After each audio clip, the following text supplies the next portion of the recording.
Zach from Python Precision here to show you how to fill your new Python bag with rubber mulch.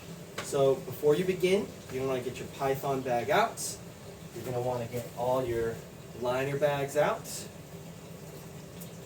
I suggest finding a scoop or a shovel or a bowl or a cup, something to make filling the bags easier, and something you can tamp with, like a baseball bat or a broomstick or a club or even a big flashlight, anything that you can use to tamp. So, why do we use a liner bag system? Most heavy bags suffer from settling, right? We've all been there where you kick a bag and the bottom feels like cement and the top feels like slush. And that's because over time, all of the fill works its way to the bottom. We prevent that with our liner bag system. By having 4 liner bags inside, we can prevent fill from the top from ever making it to the bottom. This gives us a very consistent feel from top to bottom, and it gives you the ability to even customize if you want different feel in different sections of the bag. But when you're using a heavy fill like mulch, opposed to say shredded fabric, it's the best and easiest way to ensure a perfect feel. So all you need to do is take a liner bag, take your shovel, and take your mulch, and start filling loosely each of your 4 liner bags like so.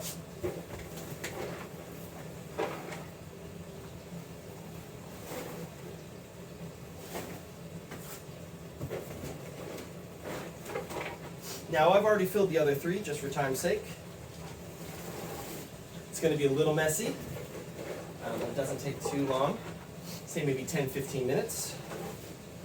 And one of the reasons we like rubber mulch so much is because 1, it's made of recycled tires, it's very environmentally friendly. And 2, it has heft, weight, density, and feel just like hitting muscle. So it's a really amazing professional grade feel. And it's super cheap and super available, especially in the States. You can go to any Home Depot, right? And you can grab a bag of 20 pounds of rubber mulch for $5, right? So you get 4 bags and you're in business. But you can also buy it online, internationally. Well, there are a lot of different gauges of rubber mulch. We use the playground style that is around 1/2 inch to 3/4 inch for the size of the nuggets. So this isn't the shredded kind, and it's not the crumb rubber that's more like sand gauge. We like those nuggets. But use what you can, use what you have access to. And here we are, we've almost filled the last bag. And we're filling loosely. You notice I'm not tamping down because actually these liner bags are longer than the space they need to fill in the bag, because once we start putting it in and tamping, they're going to compact down on their own.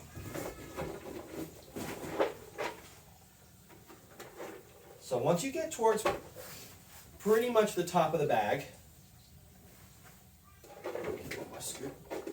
then you can use the simple drawstrings to close and tie off your bag. So here we've got our basic drawstrings, right? And we're just going to gently ease those in, almost like a dry sack if you camp, right? And I'm just going to tie a classic bow, just like tying your shoes. All right, so there you go. 1 liner bag filled, and we've got the other 3 ready to go. Now we're ready to get your Python bag. This is our strike zone bag. So, how do you get something like this in here? It seems impossible, but it's not. There's a trick. And the way I like to do it is to basically take the bottom of one of the liners and squeeze it down, right? So its diameter is a little bit smaller than the opening diameter of the bag. So you can essentially slot it in, right? And this is almost like using this as a chamber that these can slide into. So once you have sort of at least, I don't know, an eighth of the fill bag in, and you make sure all the teeth of the zipper are out, you can grab the straps or the top lip of the bag, and you can start just sort of bouncing a little bit to settle and sink this liner bag down, down, down, all the way to the bottom, right? And you can see, even just jumping a little bit, right? Gravity is going to do the work for you to get this bag, the fill bag down. There we go. So it takes a little bit of fussing. There we go. Oh, you see it's going. It's very satisfying once you get it. Boom. Ta-da. So our first bag is there in the bottom section. Now you take what you're using to tamp, and I suggest tamping, say, 20 or so times. You can do more for good measure if you like. But I'm now going to tamp sort of in a circle, gently, not too forcefully, and on a padded surface. Don't do this on like concrete or wood because we have a D-ring at the bottom of the bag. But I'm just gently tamping all the way around to help settle the mulch. Because the mulch is like puzzle pieces, right? That's big and chunky. So tamping from the top helps just settle everything down. And you can see already it's coming down. It's almost taking up just the amount we want it to in the bag. If you want, you can switch up which side of the baseball bat you're using.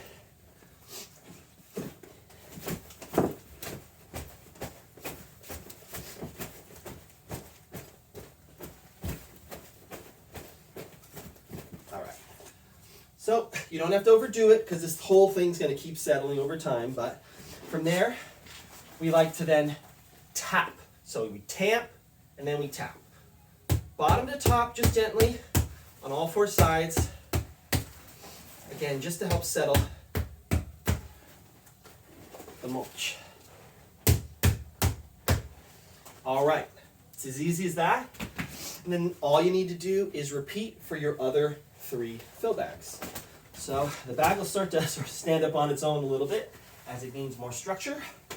Here's our second bag. And I'm just gonna sort of squeeze off, right, the bottom so I can get it in the lip again, right? Put it over your shoulder like you're a disobeying toddler, if you're like me.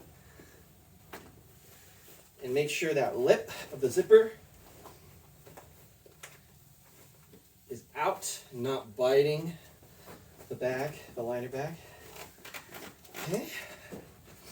Let's see if we're ready to do our little trick here. Of course, as you go, the feel changes, and this becomes a little bit of a workout because you're lifting up the bag that's already inside as you settle the next. There it goes. Oh, so satisfying when you get it. All right, so I'm grabbing the lip, and I'm making sure I can tell that that goes all the way down. Yep, it can't go any further. Second bag is in. All right, let's rinse, repeat our tamping and make sure you're not banging into your ceiling. And 20 times in a circle here. Not going crazy. Don't want to damage anything. Don't want to split anything. We just want to settle mulch.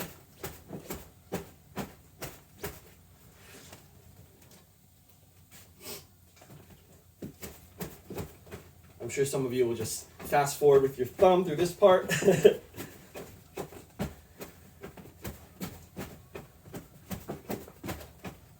Right, now we tap.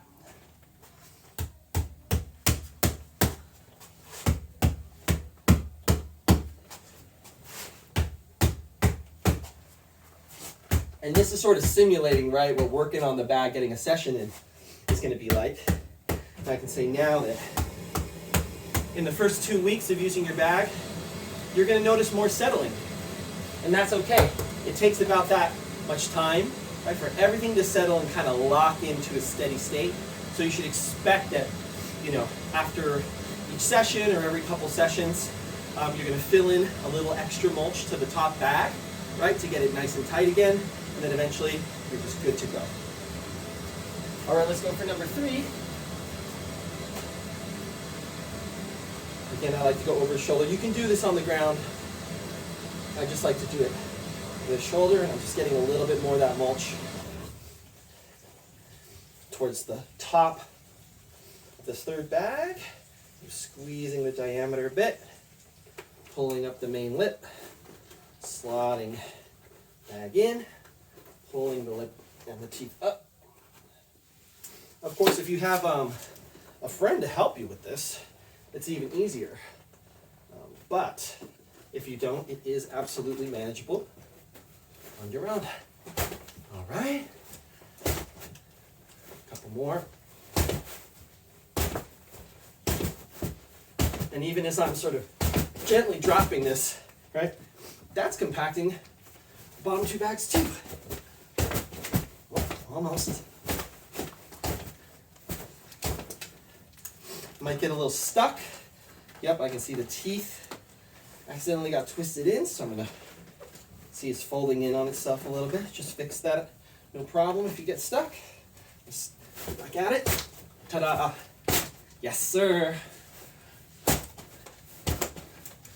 For good measure. All right. And again, we tamp.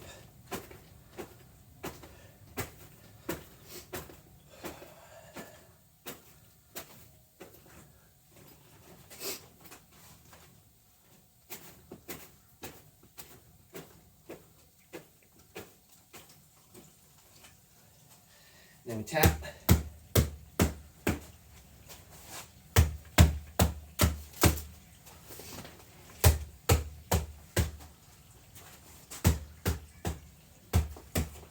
And if you want, you can even go from all the way to the bottom to the top. All those vibrations help settle the bag.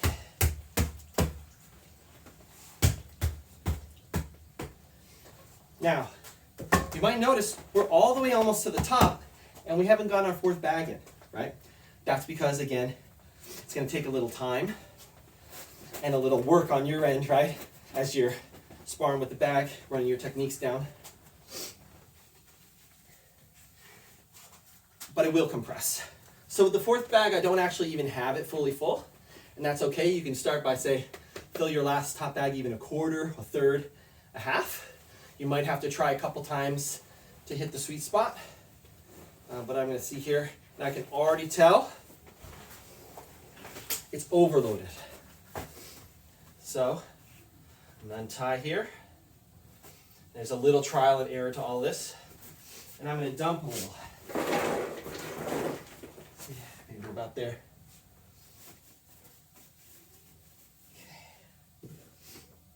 Okay. Don't lose your line. Don't lose your little tie off. No, I don't want it that tight.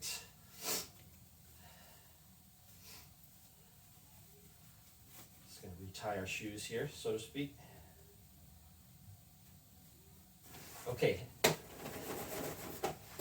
All right. So let's finish her off. All right, on my shoulder, get a smaller portion to see the thing. Let's see how much of that we can get in. Yeah. And I am lifting this all the way up off the ground, and I am on a nice padded surface, because again, we got that metal D-ring on the bottom, and we don't want to scratch up your floors or mess with the bottom of the bag. All right, that's seated. I can tell like there's no more space. This is where you start have to being a little careful. All right. I'm tamping down just a little bit as I'm able here. Find an angle.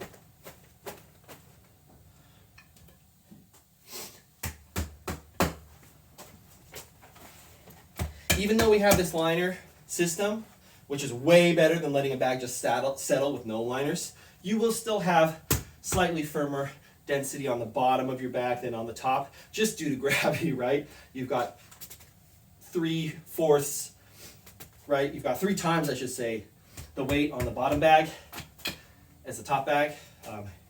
And the bottom will sort of be conducive to your leg kicks without being rock solid. All right. So I'm going to go ahead and check this out, and I can see that, ooh, you know what? I need a little bit more in the top. So I'm going to grab my shovel. This is actually, if you're curious what this is for feed. This is a feed scoop, and it's absolutely perfect. I think it's 6 or 7 inches here. Our bag diameter is 8 inches, so it's just perfect. You can get these for like $4 online. And I think we can get a little bit more in there, just for good measure. You want it to be a little challenging to close this off, right? Because we know it's going to settle, but you don't want to be so challenging that you're forcing it, because we don't want to compromise the hardware. That's just common sense. But all right, there we go. You can see I've got like a nice little cap here. I'm going to twist it off and tie it.